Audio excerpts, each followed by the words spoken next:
Najua bado mna kigagaziko kwa jambo lilotokea mchana, ila yale ndio mambo yangu mimi. Mtu yoyote anaingia kwenye kijiji changu lazima akutane na mambo kama haya, na baada ya kushindwa lile, nimekuja na jambo lingine.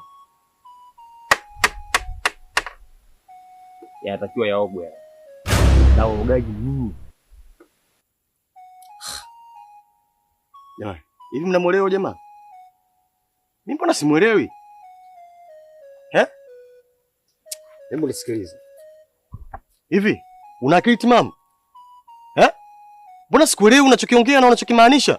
Yaani sikuelewi kabisa. Hivi hiyo ndoo moja, sisi watatu wote tuliokuepo hapa, tuko kwenye ndoo moja. Halafu mbona maji yako?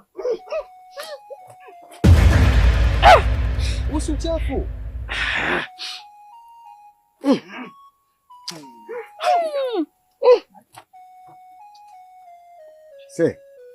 Yaani maji machafu sisi tukakoge kweli?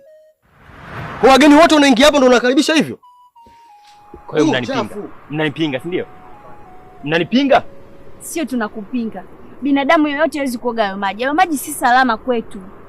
Alafu tutaogaje maji machafu hivyo yataathiri ngozi zetu bwana? Nyinyi ni wajuaji sana.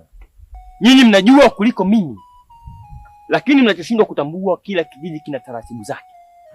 Na hizi taratibu ni za kijiji changu mimi. Kwa hiyo mnaoga mmoja. Bwana, chukua maji yako wewe nenda nayo. Hamna atakaokoga maji. Sio, naomba unisikilize. Hakuna atakaokoga maji. Chukua nenda. Mateo.